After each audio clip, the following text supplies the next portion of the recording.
நாங்கள் வந்து நவகிரக கோயிலில் ஃபஸ்ட்டு வந்து சந்திர பகவான் பார்த்தோம் இல்லைங்களா. இப்போ அடுத்து வந்து சூரியன் கோயில் பார்க்கலான்னு சொல்லிட்டு சூரியனார் கோவிலுக்கு வந்தோம். சூரியனார் கோவிலில் வந்து பார்த்திங்கன்னா 10 விளக்கு வாங்கி ஏற்றணும். அங்கே வந்து கோதுமை கொடுத்தாங்க. கோதுமை கீழே வச்சுட்டு அதுக்கு மேலே விளக்கு வச்சு ஏற்றணும். ஸோ அது மாதிரி ஏற்றிட்டு அதுக்கப்புறம் உள்ளே போய்ட்டு சூரிய பகவானை தரிசனம் பார்த்தோம். அங்கே வந்து எதிர்க்க வந்து குரு பகவான் இருக்கார். 2 பேரும் உள்ளே இருக்காங்க கருவறையில். அவங்கள பார்த்துட்டு பின்னாடி பார்த்திங்கன்னா எல்லா நவகிரகங்களும் இருக்கிறாங்க. புதன், ராகு, கேது, சனி பகவான், செவ்வாய் பகவான் எல்லாருமே இருக்காங்க. ஸோ அவங்களையும் தரிசனம் பண்ணிவிட்டு அங்கேருந்து கிளம்பி பக்கத்தில் பார்த்திங்கன்னா 3 கிலோமீட்டர் தொலைவில் தான் இருக்கார் சுக்கிர பகவான். ஸோ அவரையும் பார்த்துடலாம் அப்படின்னு சொல்லிட்டு இன்றைக்கி இவங்கள மட்டும் பார்த்துட்டு நாளைக்கு மறுநாள் வந்து மீதி எல்லாரையும் பார்க்கலான்னு சொல்லிவிட்டு அன்றைக்கி வந்து பார்க்கலான்னு சுக்கிர கோயிலுக்கு போயிட்டோம். அங்கேயும் விளக்கு வாங்கி ஏற்றிட்டு சாமி தரிசனம் பார்த்துட்டோம்.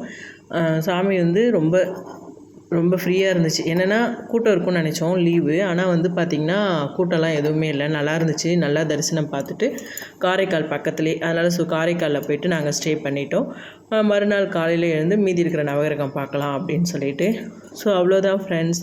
உங்களுக்கு எங்கள் சேனல் பிடிச்சிருந்துச்சுன்னா லைக் பண்ணுங்கள், ஷேர் பண்ணுங்கள், சப்ஸ்கிரைப் பண்ணுங்கள். பாய்.